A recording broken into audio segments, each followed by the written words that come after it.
Hello, everybody. Well, today is Monday. This week, we want to do a series of teaching on the topic of egoism or egocentrism. Egocentrism or selfishness. Selfishness is like a cancer, my friend. Selfishness is the desire to please yourself first. That is the direct opposite of what Jesus brought, of what Jesus died for. Jesus died to prove to us that that's not the way to go. The way to go is not the way of selfishness. The way to go is not the way of egocentrism. The way to live life is to live life in a self-giving, self-sacrificial way. Sacrifice yourself for others. And that's why that is the greatest commandment, that is, love God and love your neighbor like yourself. Do unto others as you would like for them to do to you. But selfishness is the opposite. Selfishness and egocentrism is the desire to want to seek your own interest first, to want to place yourself above others, before others. And selfishness doesn't think about others. Selfishness and egocentrism doesn't consider that there are other people that might be interested, that might have their own interest, or that might have that need to be pleased. A selfish person just wants to please himself. A selfish person just wants to get something for himself. A selfish person thinks only about himself. He doesn't care for others. A selfish person is ready to walk on the head of others to attain his goal. So, selfishness is like cancer. A cancer that feeds on other people, because other people need to do something for you, or that you always regularly feel that other people owe you something. You always want to live off of other people. That is what selfishness does. Selfishness is like a cancer that kills others and eventually kills the person who is selfish. So let's come against selfishness. Let's begin to fight selfishness. Let's hate selfishness, because until you hate it, you cannot fight it. And until you fight it, you cannot set yourself free from it. It's a disease that all of us have. But we have to declare a war against it. And that's how you overcome it. God bless you. Talk about it more tomorrow. Hello, everybody. Today is Tuesday, and we are talking about egocentrism or selfishness. And selfishness is a cancer, like I said. A selfish person, he destroys others. He eats up others just to flex his muscles, just for his own survival, for his own ego. A selfish person actually it becomes the enemy of everybody around him, because you want to use others and you just want to talk about yourself. By the way, today I want to talk to us about how we see egoism. How do we recognize selfishness in us, or egoism in us? Selfishness could be discovered in yourself by watching how much time do you spend talking about yourself? Because a selfish person talks about himself all the time. So you need to discover, you need to find out and follow yourself and try to listen to yourself. How often do you talk about yourself? Most people don't even know that this is a proof and a manifestation of selfishness. Because when you meet people, most of the time you want to tell them what is going on with you, or what is happening around you, or what you have just done. You want to brag about your successes or your victories. But on the other hand, the best thing to do really is to listen to what other person wants to do. But an egoistic person, a selfish person, doesn't even care that anybody is standing before them. He just cares alone about how he feels, about how he looks, about making himself feel good, and that's what we're supposed to fight. So how do you fight egoism? Let's talk about this particular aspect of egoism. When you are talking about yourself all the time, you could put yourself under a gauge, or you could put a guide in your mouth, in the sense that you could take a decision that you will not talk about yourself for a whole day. Now, we think that is small. One day is not a big deal. I don't need to talk about myself. One day is not a big... No, but really, when you begin to follow it and you begin to, look after yourself wash after your words. How many times do I talk about myself? And then when you begin to control yourself not to talk about yourself a whole day, that's when you discover that, oh yeah, I had a lot of problem with ego as well. But if you succeed in not talking about yourself in one day, maybe you could extend it to the second day or the third day. Or maybe it will work out for you to try to avoid talking about yourself for a whole week. Then you really know that you have overcome pride and selfishness to a large extent. But we'll talk more about it tomorrow. God bless you. Hello, everybody. Today is Wednesday, and we're continuing the topic we started on Monday about egocentrism, about selfishness. Now, we said yesterday that one of the ways that selfishness is manifested is when somebody comes and talks about himself all the time. And we said that we should take a time out for one day not to talk about yourself at all or about what you do. But maybe it will even work for you to do it for a week. Now, so the other thing to do really to overcome selfishness and egocentrism in your life is to actually try, and when you meet somebody, not just not talk about yourself, but just try and take a keen interest in them. Show real interest and real concern about them. For example, just when you meet somebody, ask them questions about themselves. How they're doing. Ask them about their families, about their kids, about their wives. Ask them about their background, where they come from. Ask them about what they're doing. And let them talk. Give them the freedom and the space to talk about themselves, about their work, about their activities, about what they are doing. And when they are talking, never interrupt them and interfere in their talk. Let them talk and show genuine interest, not just to ask them questions. Meanwhile, you are waiting for your turn for you to begin to talk. No. Sincerely and genuinely ask them these questions, listen, desiring to learn more and to listen to what they tell you about themselves. And then when you listen to them, be happy for them, rejoice with them, and let them know about it. That is how you, one way, learn new things. On the other hand, you overcome the challenge of talking about yourself all the time. And thirdly, you overcome that curse, that cancer of egocentrism, and you move forward by learning more and celebrating others rather than just consuming others and consuming yourself eventually. Tomorrow we continue this topic. God bless you. Hello, everybody. Welcome to Thursday. Well, today and this whole week, we are talking about selfishness, about egocentrism.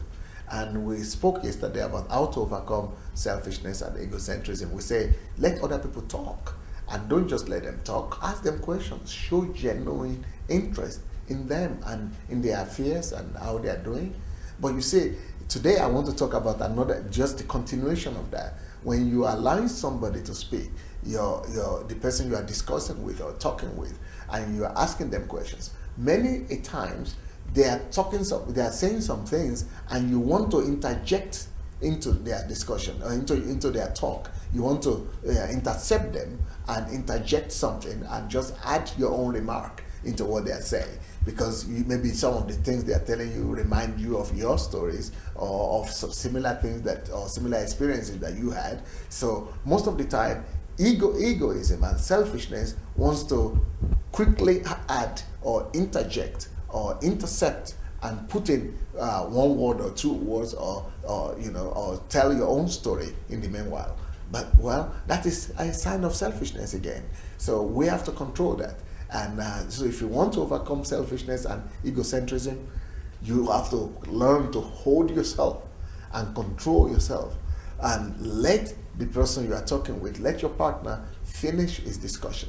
Finish his talk. Let him finish his speech. Let him finish saying what he's saying. When we finish it, then you go you could add your own remark and you could tell your own story. You will always have time to tell your own story.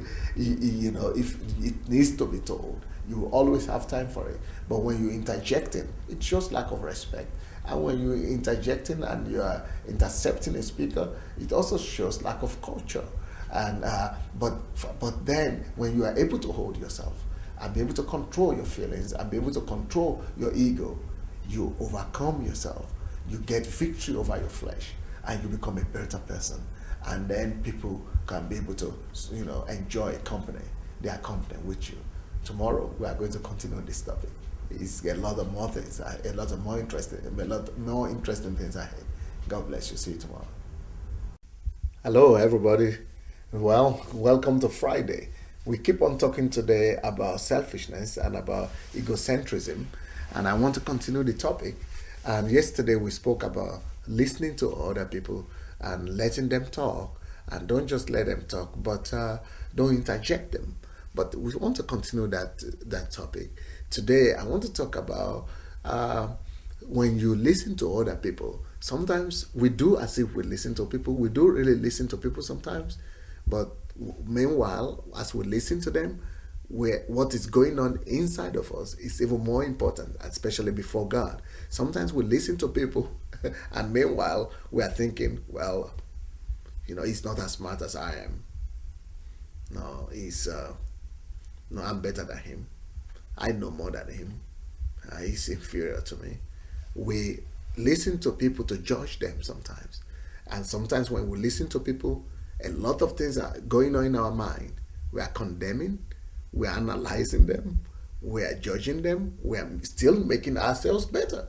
And if we keep on making ourselves better as we listen to other people, that talks about the same problem of egoism and egocentrism and selfishness that we're talking about. So if you really want to make yourself better and you want to improve yourself and make yourself a better person, when you listen to other people, control yourself, control your thoughts, listen to them, and try to see what they can do better than you. Try to compliment them and assess their work better than yourself.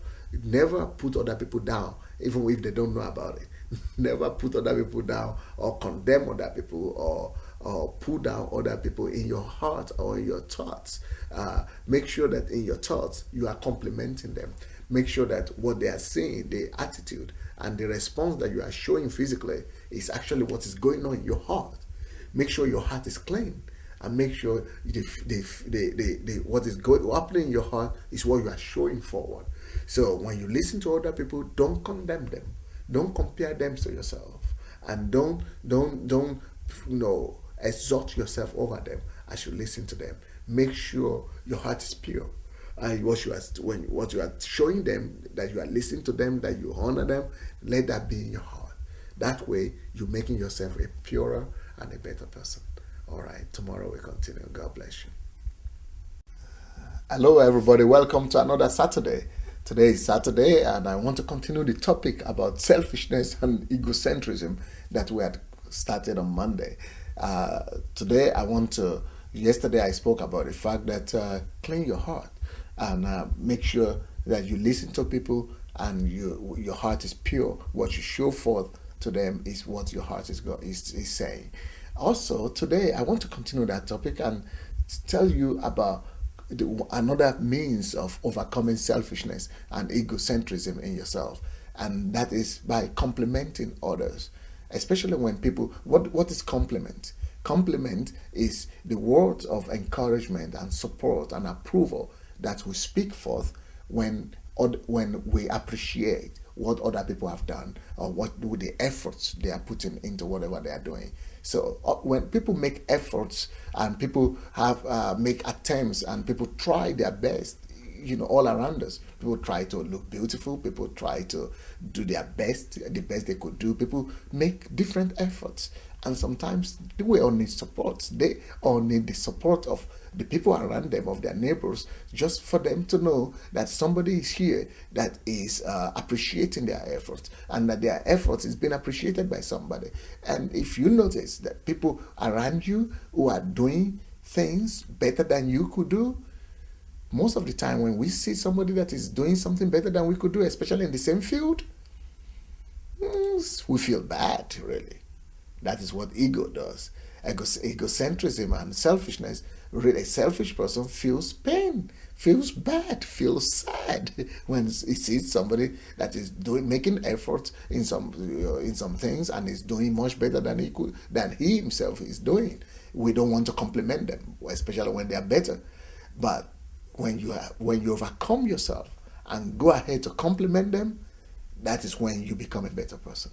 Also, another thing is when you see somebody that is making efforts and is worse than us, and especially when it's lower than our standard, we just overlook them. We don't even notice. We don't even pay attention. But they too need compliments. They too need support. Everybody's effort needs to be acknowledged and complimented. So one of the ways that you can overcome and your ego and make yourself a better person is to always notice people who are looking good, who are making efforts, who are trying their best, and go out of your way to make them, to give them some compliment and to let them know that you are there to support them and to acknowledge their efforts. Even if they are better than you or they are worse than you, notice people and compliment them, and you will be better for it. Well, let's talk more about it tomorrow. God bless you. Hello, everybody. Well, welcome to Sunday. Today is the final day that we're talking about selfishness and egocentrism. The point that I want to make today is the most difficult one, especially I put it on Sunday, especially for pastors and for the speakers and leaders and singers, performers, because when we perform, we want people to acknowledge our efforts, and after singing or speaking or performing or preaching or teaching, you want people to come to you and tell you how good you've done, how well you've done, and we want to receive praise, we want to receive compliment, we want to receive encouragement and support. But sometimes those things don't come, and God especially makes it in that way that sometimes nobody will come and give you praise or compliment. And you know why God does that? Because that is absolutely necessary. That is necessary for your development. That is necessary to overcome your ego. So what the point I'm making today is, after a successful effort, after a successful performance or engagement, it is important for you to be able to have power over yourself, power of self-control, by not expecting praise, compliment, support, or words of encouragement from anybody. After doing what you need to do, why don't you just take it as, I'm a servant. That is, so I'm just doing what I need to do. I'm just doing what I must do. And I don't deserve to receive praise for this. If you can get to that place where you don't expect anybody to honor you or to praise you for what you do, you will definitely become a better person. And that is when God of heaven will begin to notice your effort and begin to come and bless you, because he says, the God that sees what you do in secret knows how to come forth for you and reward you openly. When you are able to conceal your success and not demanding or not wishing or questing for you to be praised for it, that is when you are ready for God to honor you for it. All right. I hope these lessons on selfishness and egoism has helped you to become a better person. May the Lord bless you.